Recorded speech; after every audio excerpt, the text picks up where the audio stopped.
photographer. Okay. I'm going to introduce you on the camera, then I'm going to go over there and sit down and start asking you the questions. Okay? Anytime. We are rolling and speeding. Today is October 23rd, 1998. I am Karen Herman with the Archive of American Television, and we're interviewing television pioneer Fred Ziv in Cincinnati, Ohio. Okay.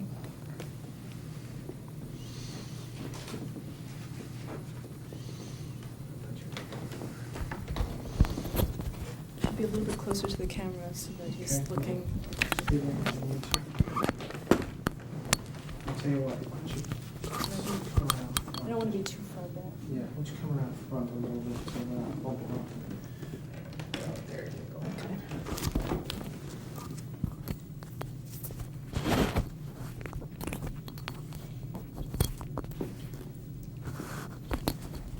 Am I understanding here? Don't you want to paint my Okay. cheeks a little bit? I think you look nice and rosy. How'd they turn rosy? Nice and rosy. You look good. Nice job. All right, I'm ready. Okay, you ready? Yeah. Yes, we are rolling and speeding. Okay, now you're going to tap me. Can you give me a tap at 1 minute, please? Ed, 1 minute before tape's out? before we stop. Yeah.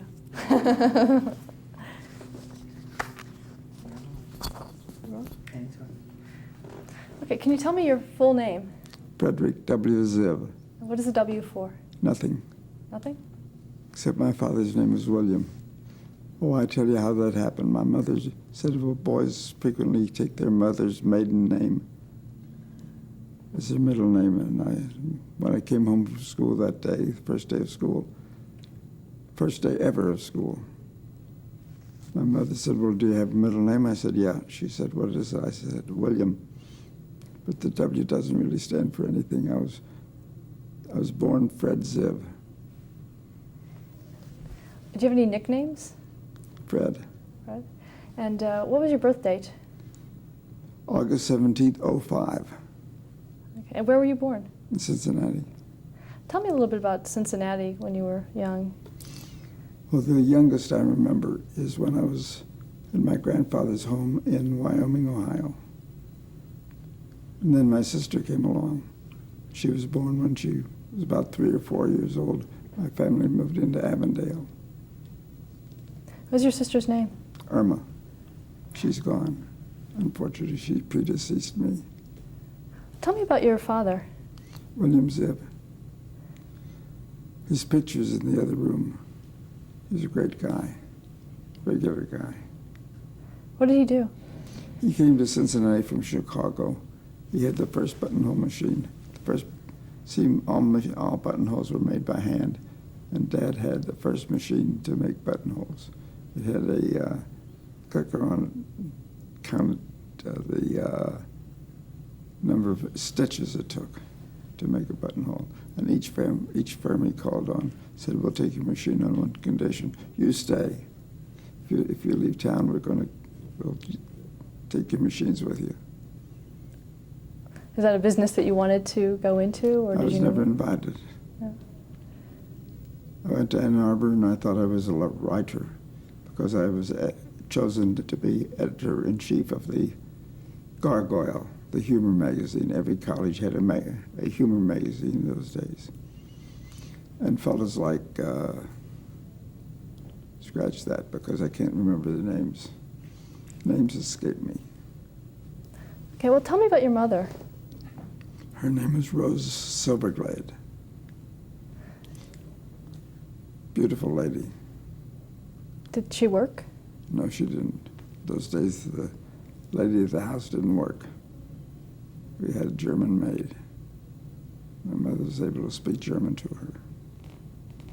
My father spoke Yiddish to her, which is a combination of German and Russian, I think. What kind of student were you in school? Fair, just mediocre, just moderate.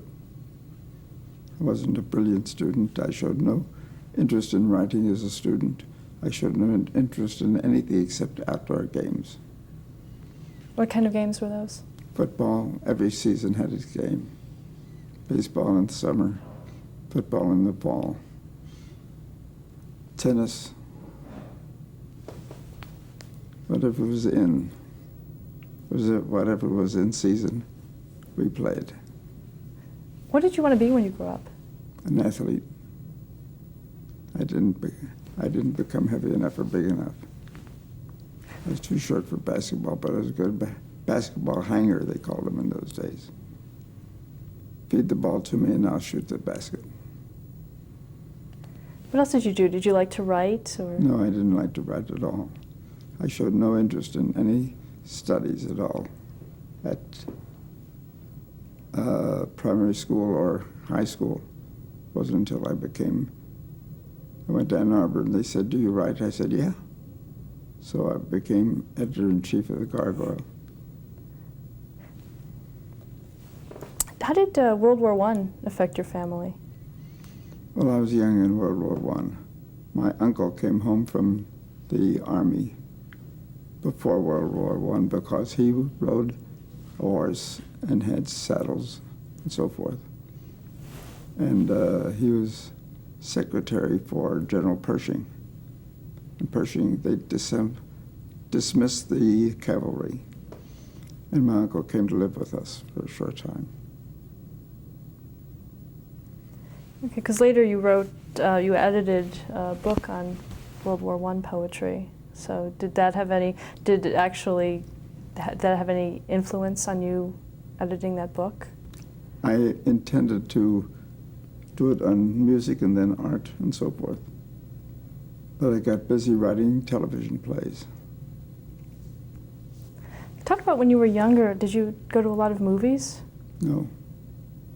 Oh, you mean way back when I was maybe a freshman in high school? See, each of my uncles got a saloon. The Wheel, the Hub, and the Spoke in Cincinnati. The Wheel outlasted all of them. So you saw a lot of movies in high school then? Not in high school. We had to go to the movie theater to see them. What kind of movies did you watch? Milton Sills in Any Adventure.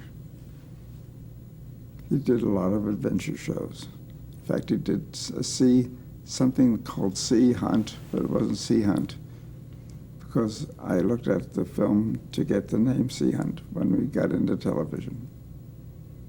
So you remember that from childhood? At first? I remember that Milton Sills did a sea adventure, and that's how we got the name Sea Hunt. Tell me about the first time you heard radio. You're asking me, what's 100 years ago, and I'm not 100 years yet. But radio was the thing. There was no such thing as television. And I knew right away that I wanted to record them. But the surface noise and the original wax discs was too loud. But in 1930 or 31 or 2, they made the vinylite came along, plastic vinylite that had a low surface. Okay, but that was already when you were in syndication. But talk about when you were younger and you first heard it. I don't remember. Do you remember any of the shows that you listened to? No, but my parents had a radio show. If you mean when I was young and lived at home. I don't remember the names of the shows. Okay. And what did you do after you graduated from high school? Well, my trunk was packed, and I was going to Washington and Lee, and fellows came to my home, or my parents' home where I was living, and they drank too much, and my mother said, "You're not going to Washington and Lee," so I went to Ann Arbor. Why was that better? Well, my mother didn't know that they drank at Ann Arbor, too. And what did you study? The normal things that kids study until they get into law school. Okay, so you wanted to go to law school? Or? I don't know if I knew that freshman year, but by the second year I knew that I wanted to get into law school. I had no intention of practicing, and I never did. I'm a member of the Ohio Bar, and I have a law degree, Doctor of Jurisprudence, I think is. You can see it downstairs in my office. Why did you decide to study law then? Well, there were 3 lawyers on the street where we lived, and I thought they were wonderful, particularly Bob Marks, Robert S. Marks. I don't know if S was his middle name, Bob Marks. He's a good wrestler and a lawyer and a judge. Now, you said that you didn't want to practice when you were through. How did you know that? What did you want to do? When I had the urge to write, and when I showed my writing to other people and they raved about it, I decided that I didn't want to take a job as a speaker. I wanted to take a job as a writer. When did you first start to write? At Ann Arbor. And what kind of things did you write? Junk, funny stuff, poetry, short verses. And who did you give them to? Well, the best ones I sent to the editors of magazines that would send me a check, like College Humor and Esquire, and I can't think of the other one. And you were doing this while you were in college? Yes. And you also said that you were on the Gargoyle magazine. I can show you a gargoyle if you want to see one. Maybe after the interview we can Right. show that. But how did you get involved with that? Well, I wrote a column for a while for the Daily, University of Michigan Daily. I think it's the only college that ran it, that printed a new daily every day. And I had an office in the publication building and also in the stacks at the library. What kind of things did you write about? Whatever entered my mind that day. Okay, and when did you graduate from college? 1928. And that's you graduated from law school at that Yes. point?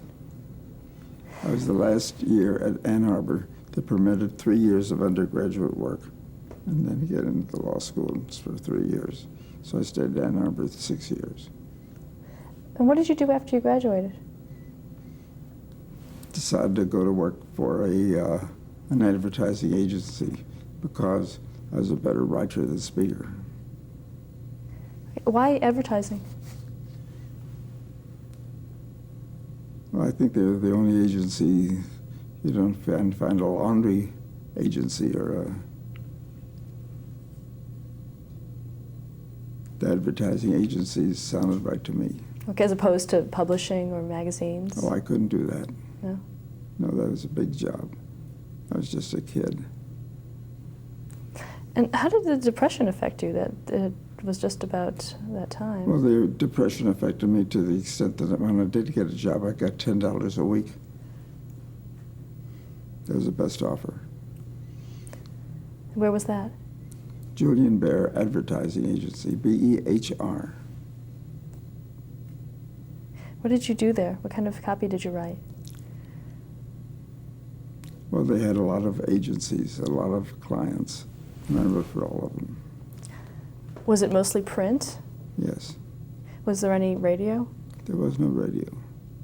Oh, radio started in the 1920s, and there was some radio, but it's about the way television started. A few programs, not with a specific time, just aired whenever they had a program. Okay, but the agency that you were at didn't They work didn't with know radio? about radio. Okay, so what kind of things did you do in the agency? Well, the best thing I did, I might as well start with that, was the freshest thing in town. I got a little boy named, I don't know what his name was, we called him Freshy. He wore a derby hat and a turtleneck sweater, and he leaned against a fire plug and he looked fresh. Not tough, but fresh. And it was a good time because women were going into the grocery store and squeezing the bread to see which one was softer. The softness indicated fresh.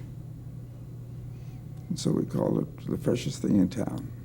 What was the company that sponsored Ruble it? Baking Company. Now, and it was mostly print advertising for that? Entirely print. There was no radio. And what else did you do? What other kinds of campaigns? Well, that was me. Oh, I handled RB Clothes, which was a chain of retail stores. And they had an ad. They needed an ad for pants. They had a sale of pants. And I wrote 99 cents a leg in the seat free. That made me an advertising man. And how long did you stay there with that agency? Well, the firm that I wrote that ad for hired me away from the advertising agency. So I went to work for them as advertising manager. So you did, for advertising management then, did you do more than writing? Was it more business oriented? Well, it was mostly advertising. Was it as creative as working as a writer, copywriter? More creative, because I think the 99 cents a leg in seat free was pretty good at the time. Today, people laugh at it. And then in 1930, you opened your own ad agency. Is that correct? I was fired from the RB Clothes company. They said that the Depression required that they cut down, but that they'd give me the account if I opened an agency, so I did. How did you start? Why did you do that? How did you start an ad agency? Did you think you were ready? Sure, I thought I could lick the world.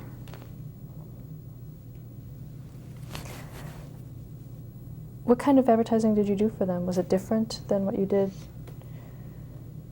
It wasn't different, but you have to do, every product has its own way of being advertised. And I started them in radio. A lot of radio, as well as the newspaper advertising. Was that your first radio exposure? I think so. What was your impression about radio at the time for advertising? Well, I told the radio station that if they'd give me a specific time, from 5 to 6, they did kids' shows. And I did one called The Precious Thing in Town, and I dramatized the little fellow. Oh, we had a girl do the voice of the little boy. And that was your first start in radio, as Yes. far as, and was it a drama program or for kids? Well, or? all the kids at that time did dramatic shows. From 5 to 6 p.m. It was full of dramatic shows like Jack Armstrong, the All-American Boy, and I'm not sure I can think of the rest. The Precious Thing in Town fit there. Now, did you write the shows? Some of them. How many other people worked with you at the agency? Originally one, and then another one, and then another one, and then another one. Pretty soon I had a big staff. Talk about Cincinnati. Was it an advertising center? No, it was just another city. And how was radio advertising done? Did you buy time to broadcast The the show? agency bought the time, but for the most part, the copy was written by the station. Did anyone have any control over the copy? I mean, Sure, somebody at Ruble Baking Company had control. okay, did anyone at the station have control? No, Talk about some of the other programs that your company produced around that time. French Bauer, who was a Cincinnati agency, said Cincinnati Milk Company. We did Secret Diary for them, which is Do you remember the year? Do you remember what year you did that? Probably 1935. Okay, can you describe that program? It was a continued story, like all the soap operas. It was on an early afternoon. And you could get a copy of this lady's diary that she wrote. And the milkman would bring it and he'd try to sell you milk. Oh, was that something that your company produced We the produced client? the diary. We wrote the diary and produced the diary. How did that affect the sales, the milk sales? I wish I could say that it went up, but I'm not sure that it did. I don't remember. But I know that the freshest thing in town increased sales for them, for the rural baking company. Did you do a lot of that? Did you often, for instance, like you said with the diary, did you do a lot of cross-promotion between print and the radio? Well, the dairy had a horse and buggy. Calling on You was a customer. And they had a man with the bakery sold through grocery stores. So the diary was a better technique for getting you accustomed to meeting the dairyman. Now, how would someone request the diary? How did they know that? Right in their phone in. I don't remember if we gave the phone number or not. I just don't remember. And how did your ad agency grow?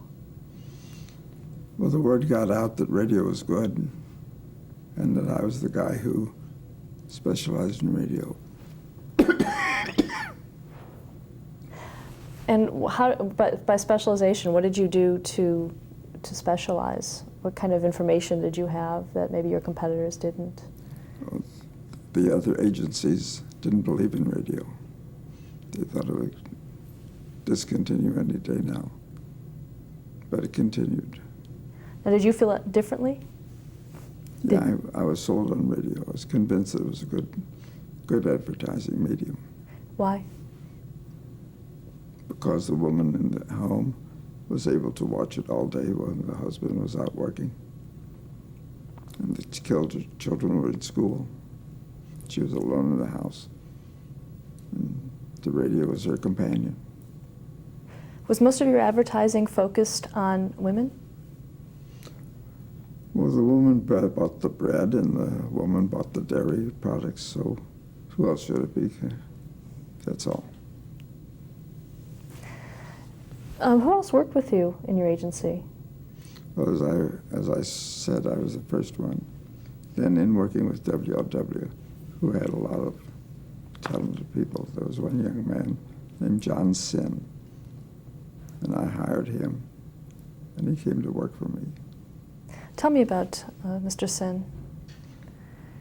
Well, I continued to use John and to educate him into my way of thinking.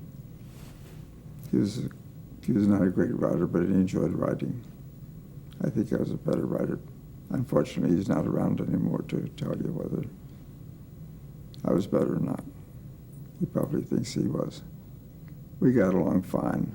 Unfortunately, he passed away at about 80 years of age, roughly 80 years of age. What was his background when he came to you? Writing. He was writing for radio? And he went to UC. Went for radio. And what were his duties at your company? Hmm? What were his duties at your company when he started? To write advertising copy. Now, did you tell him what to write, or would he write on his own and show it to you? No, I would call him the bakery or the dairy. And if I got their account,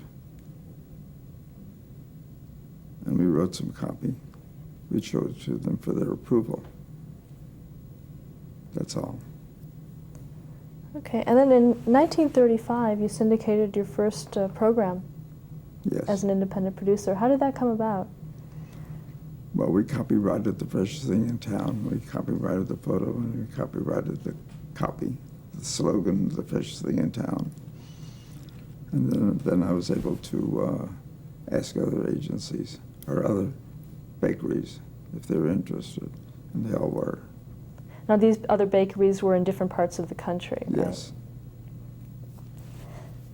Now, how did you come to syndicate a show? Was that something that was done before? I'd never heard of it. But the idea of syndicating copy preceded me. There was a firm in Chicago that did that. For radio? No, they just syndicated copy. For anything, newspaper, names. They originally had the name of the bread. I'm trying to think of it. Might have been Wholesome. Holsum, Wholesome. That's the way they spelled it. Was it called syndication at the time when you were? Yes. And how did you sell the idea to other companies since it didn't really Well, exist? they wrote to me and they said, please come over and talk to us about it. And I remember J. Carhammer in Terre Haute. I went there. And Lloyd Fugenberger in Bluefield, West Virginia. And I went there. And pretty soon I was in the syndication business. How did they know about you? They asked Rubles, who should they talk to? The Rubel Baking Company said, talk to Fred Ziv. Now, how did you price the campaign? It was, I guess, a ready-made campaign. How did you price it for them? According to population. So each one, I picked Cincinnati as the middle of the road. And the other bakeries, if they served smaller towns like Bluefield, West Virginia, they paid a lower price. If they served a town like Indianapolis, they paid closer to Cincinnati price. Now, how did they get the recording of the program? How was that done? Well, when we got into sending those out, Vinylite was in. And Vinylite, we sent the pressings out to them, 16-inch discs. They're all in the archives at University of Cincinnati. Now, was the show, so you would press the show and then send it to the buyers. Now, could we they? didn't press the show, you understand. We went to the presser. It required certain equipment.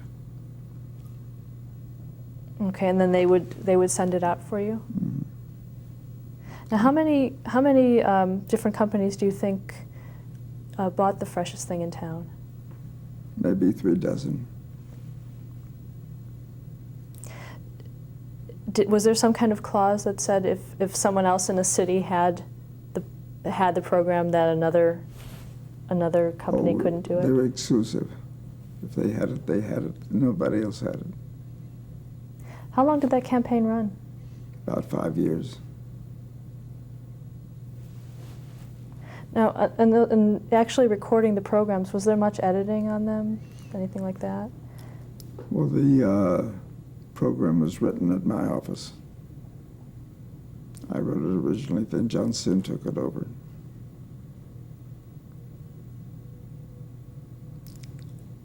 And when we told them about the radio program, they said, fine. We had to find the time that the housewife was listening. Now, did you have other printed pieces that went along with it and other campaign because elements? At that time we believed in surrounding the radio show with all kinds of advertising, all kinds of literature. What kind of things did you have? Posters, billboards, newspaper ads, all about the freshest thing in town. Okay, let's stop there to change the tape.